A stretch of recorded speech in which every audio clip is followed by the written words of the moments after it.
C arpeggio using middle C as your starting note, E and G. Okay, we do 2 sets.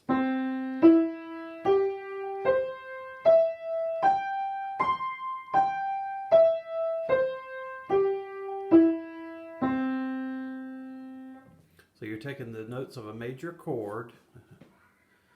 So C, E, and G. Remember, a major triad is built on the 1st, 3rd, and 5th note of the scale, okay, from whatever your starting note is. So a C chord is made of C, E, and G, the 1st, the 3rd, and the 5th. And so the fingering for the arpeggio uses fingers 1, 2, 3, big swing of the thumb, and then another C, E, G, and then you do an extra C to end it. So it's 7 notes total, C, E, G, C, E, G, C.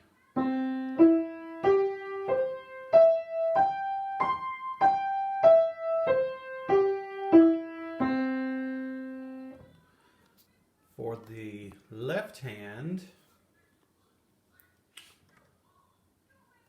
it's a little bit different. We use the same notes but different fingers. We use 5, 4, 2, 1, and then bring 4th over like this.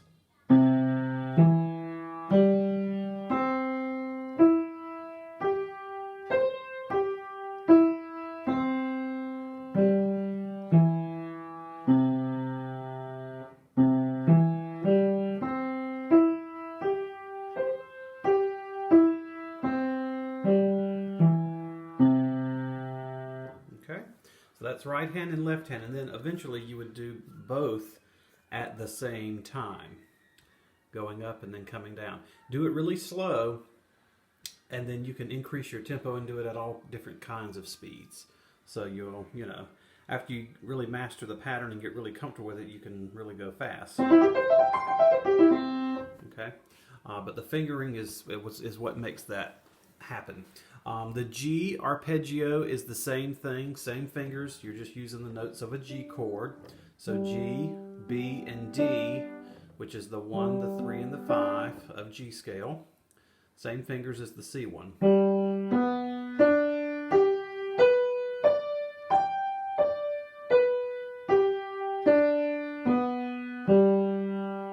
So G, B, D, G, B, D, G. And then you come down. Then for left hand, you just pick a lower G. Same thing, 5, 4, 2. Okay, it doesn't use finger 3 like the right hand. 5, 4, 2, 1.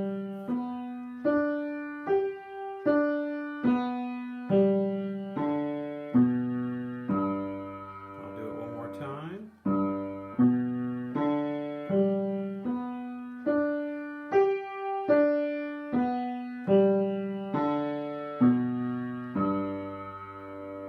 Same thing.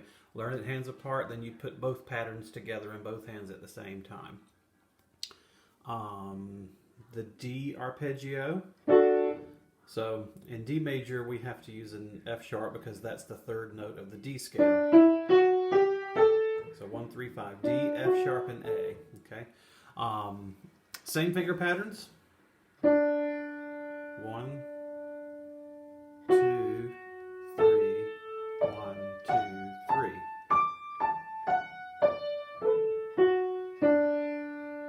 Okay.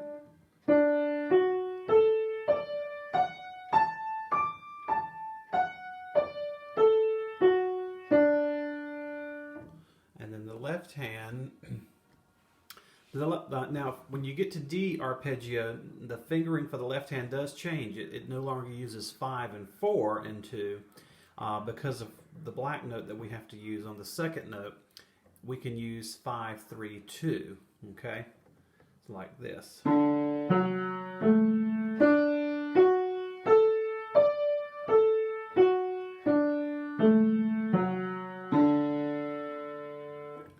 I'll do it again. 5, 3, 2, 1, 3, 2, 1.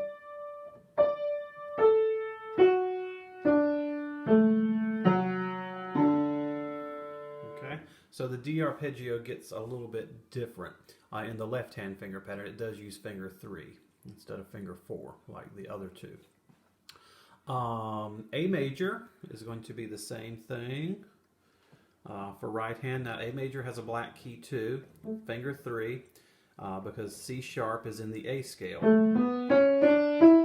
So your 1, your 3, and your 5 is A, C sharp, and E. Okay, so the fingering for that is like the other ones we've done so far: 1, 2, 3, 1, 2, 3.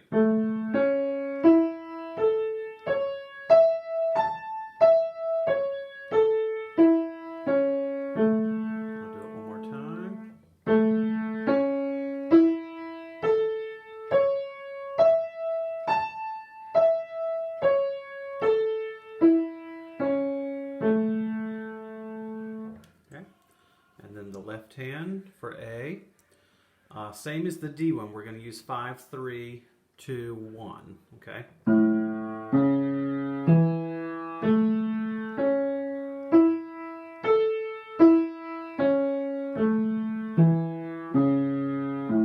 do it one more time.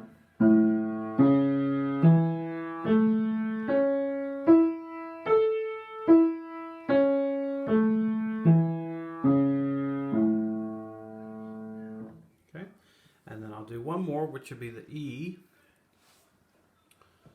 And E is here, okay? E is the same finger pattern, 1, 2, 3, 1 for the right hand. And it has a G sharp, okay, on the 3rd note. Okay? A major has 4 sharps in it, so the ones that we need for the 3rd note will be G sharp. And that's the only black key we need for the arpeggio, okay? Same fingers, 1, 2, 3, 1.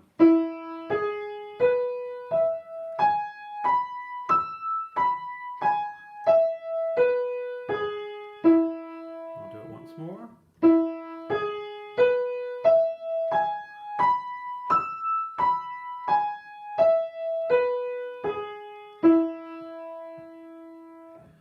And the left hand, same as the previous two, we're still using 3, not 4, okay? So 5, 3, 2, 1, okay?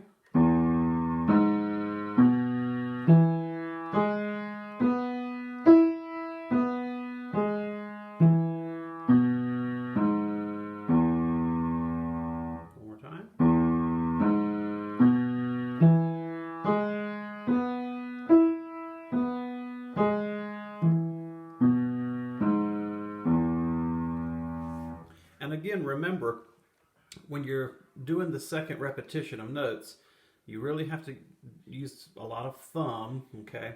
And you have to do a big swing over, okay? Like that. And then coming down, you have to swing that thumb under. So feel free to let your elbows swing out to let your hand have plenty of room. And that keeps your sound connected as opposed to having to do some kind of weird hop. So you swing, and it allows your sound to connect and go at higher tempos without breaking it up or being too choppy. Okay, and then I guess the last one I'll do will be the B arpeggio. And B major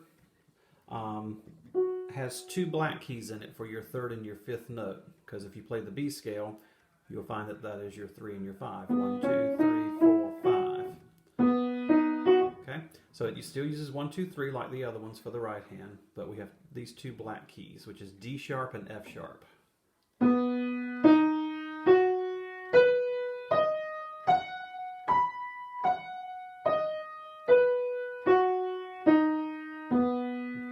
Once more. Okay.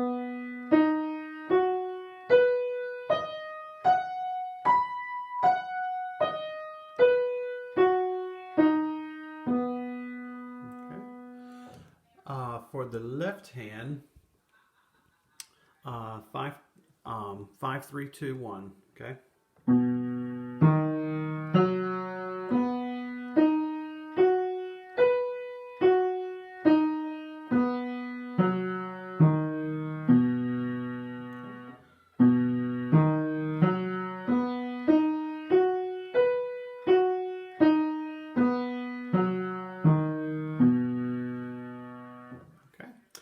that is all the white note arpeggios, or the left column on that sheet I gave you.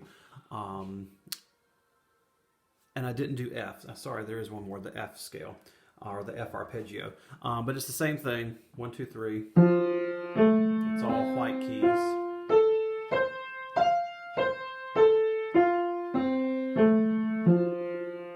So F is 1, 3, and 5 is F, A, and C in the F scale. So same fingers as the other ones.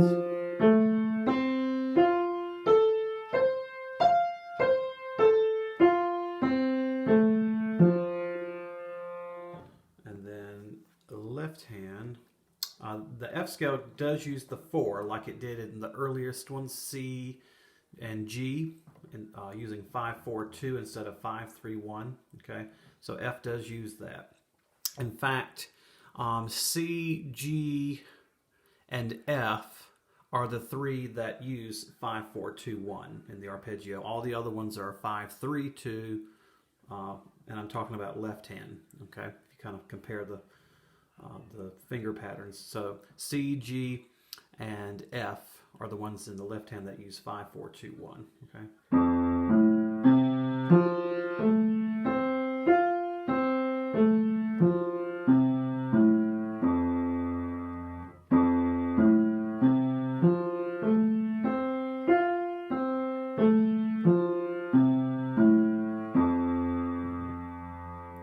Now, it's tempting to use 5, 3, 1 on F instead of 5, 4, 2. And it does work, but the standard fingering would be a 4 there, because of the way the scale is designed. So yeah, you can do it with 5, 3, and 2, you know, like some of the other ones, but it's better to learn it with the 4 because believe it or not, your finger can actually run into a black key at a higher tempo if you substitute 3 for 4 in the left-hand part. I'm talking about left-hand parts for C, G, and F. So that's why 4 is important rather than finger 3 for those 3 arpeggios. Okay, so that's all of the white key scales, or arpeggios rather, for right hand, left hand. Again, practice them super slow, lots of hands by themselves, and then you want to put both finger patterns together.